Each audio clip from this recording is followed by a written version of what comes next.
Full time, T-Boys TV is finished. Peterborough United 0, Luton Town 2 in the second game for Luton Town in this League One campaign. And yeah, the lineup when it come out, obviously a lot of us had the surprise of Yates actually being involved in the lineup. So it was exactly what I said that I would have went with, bar that from the Hat Show. So obviously Keeley in goal, Naismith, Anderson, Makoso. Then obviously the midfield you had Saville, Clark and Baptiste. A lot of the midfield we did want to see in the opening game against Wimbledon. Walters, and then you had Wells as well, and obviously Yates. You had Ali as a wing back. So yeah, strong, very, very strong. You can argue that's probably one of our best lineups on top of additions we need to bring in still, which I feel is a left back, a right back, and another option up front. I do feel we still need that. But yeah, going into the game itself, first half not so great. Let's be honest, very similar to the Wimbledon game. Very sloppy on the ball. I mean, I will give Peterborough a little bit of credit, as much as they obviously didn't get a result in this game. I felt they did hold us, well offside a few times, except one time in the second half where I think it's Clark and Longwick. The communication was awful. Like, we shouldn't be getting offside, decisions there. But before that, I thought they defended well, even though we didn't have a shot on target. They held us well when things like that. Clark went in, had a shot, obviously was offside. There was them chances, but yeah, it was just disappointing because a lot of us, that's the midfield we want to see right now, and it wasn't managed to, help the forward players, and it wasn't ideal in that sense. So I can totally understand, the fans' frustration. Again, no shot on target, that's not good enough. We bring in a number 9 in Jerry Yates, and you wanna be like, yeah, he's gonna get them goals, but if he's not getting the service, he won't be getting them goals. But yeah, going into the second half, we had a chance quite early on. We were much more better, and whatever was said worked. I mean, there was Longwick in the wing back, which I don't necessarily like. I don't think against Wimbledon it really works. It's not really ideal, and I do think when we play better opposition it won't work. So we need to address that. But Riyad Walters come off. Now I want to talk about Riyad Walters. We need to get a right back for me, and I said this, I've said it openly on the Hat Show. We need to get another right back because for cover, I think he could be a good option, Walters, but he's still got a lot to learn.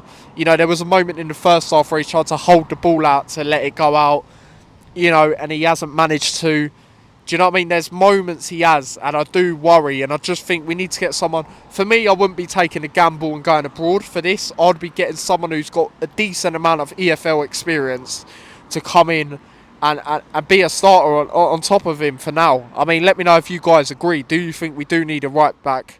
Do let me know. But yeah, obviously we need to address the left back situation as well. Obviously with Doughty going, you don't want to be putting Longwick as a right or wing back. Obviously he was on the right wing back today. Last week left wing back. It's not ideal. And then you're playing Ali there, starting there, which again he can do decent there, but you can feel and see in games like today he's limited of doing stuff. So there is that also to look at when it does come to that. But I thought Wells was decent. I mean, he started off poor, I'll be honest. He couldn't really hold on to anything. But as the game went on, obviously he was good. And like I say, the second half we were much better. Obviously did get a goal from a corner. And what I will say about the corners today, there was no short corners from memory. It's all long corners into the box, which is great to see that we're actually doing that. Because I don't really like these short corners. If you're winning a game, you're trying to see it out. I totally understand it. But Saville played it in. Obviously, we've seen him take a lot of set pieces in pre-season. To Anderson, great header. Now, I've said it, and I'll stick by it. Anderson as an option is a great option to have. A lot of people have been criticising him. Oh, he's slow, he's this, he's that. At the end of the day, the year we went up from League One, we had Matty Pearson and Sonny Bradley as our back part of the back four. They're not exactly fast, are they? And I think as an option, yes, when McGuinness is back into the swing of things fully, he'll start ahead of him. And we probably, unfortunately, for some people, will stick with this back three, unless we get a left back, which we need to do. But it just depends the type of calibre of left back we'll bring in. Will it be one that was like Doughty that can bomb forward and things like that? We'll see. But yeah, I think Anderson's a great option to have. You saw the sort of relief, when he scored You're just sort of like, yes, like, come on, like, you know, I think as an option he's great to have. Like I say, you look at what he done at Barnsley in League One, wasn't in their playoff final. They were absolutely devastated. Captain for them as well. You know, it's just his injuries which have let him down at Luton, I would say. You know, he has got memorable goals for us. I mean, this you could argue is a memorable goal now because it's our first goal of the away. You know, first player to actually score for us as well this season. Let's remember that as well.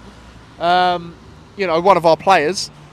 And like I say, obviously the Premier League season's got the first goal ever at Kenilworth Road against West Ham. So, you know, I think as an option he's great to have, especially for this level. But yeah, like I say, I think we need left back, and I still think we need another attacker. I really do, and I think the club know that. You know, these links, obviously 2 bids rejected. You know, for that player from Gillingham, and then obviously we tried to get Samson Tavide, but all the madness happened with that. You know, we still don't know why that didn't actually fall through, given everything was agreed. So the club know we still need to get something. But honestly, guys, like I said yesterday, I'm going to stick with it. We should go all out for Kone. You know, Wickham has said he's going to be 3 million with add-ons. Yes, they'll probably try and charge more for us because we're a League One rival. You know, obviously we tried to get him heavily last year, in January. But still, let's go for it. Let's use a bit of money, and the fans will be a bit more happier because, rightly so, fans are frustrated. Like the freebies we've got. Majority of them, I'm happy. You know, Naismith, Saville, Wells, all of them that we did at that one time. Obviously, Longwick's alone, but you know, the 3 at once, the other 2. You know, obviously, I'm happy with it. But it's one of them where we need to start spending the money now. And I'm not saying we need to go out crazy, be spending 10 million, but for me, we need to at least be spending 3 to 5 million, and we should go for him. Yes, a Championship clubs will look at him, but the Bloomfield thing could really play a factor, and I do think people are sleeping on that factor. You know, look how much he dropped off when Bloomfield left. He looked not interested. You know, I watched him in the playoffs. He didn't do nothing. So there's also that which could play a massive benefit. So again, let me know, would you guys agree with me and go all in for Richard Kone? But either way, we know we need to get someone else. Also, I feel we need a number 10. Because I feel today it don't really work. Richards obviously have got him in, but he's very young still. He's quite raw, I guess. And also, he isn't in the lineup today, and he wasn't in the lineup, I believe, against Wimbledon, if I'm correct as well. So, you know, you need to get that Asgard replacement essentially. So there's still a lot of business to do, and it's, you know, great that even though we haven't played great, we've got clean sheets in these first 2 games, but there's still a lot to work on. You know, a lot needs to improve still. We'll obviously get more into it on the Hatter Show. Me and my dad will obviously do player ratings, man of the match and stuff. And obviously we'll preview the Coventry game as well, who did draw 0-0 to Hull.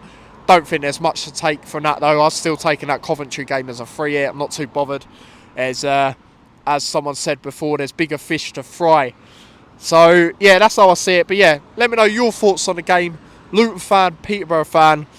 And things like that. And also on the second goal, I haven't even mentioned it, massive credit to Wells, the pressure he put on their goalkeeper. I mean, he got away with that, you know, not too long before that, I felt. And, you know, Clark couldn't miss. Fair play. I mean, again, I don't think it's a great performance from Clark, considering what we have seen. But he got a goal, so you can't complain, clean sheet. But yeah, again, let me know your thoughts. Peterborough fan, Luton fan, or neutral fan if you watched it. Don't forget to smash a like, subscribe, follow me across all my socials. Take care. Peace.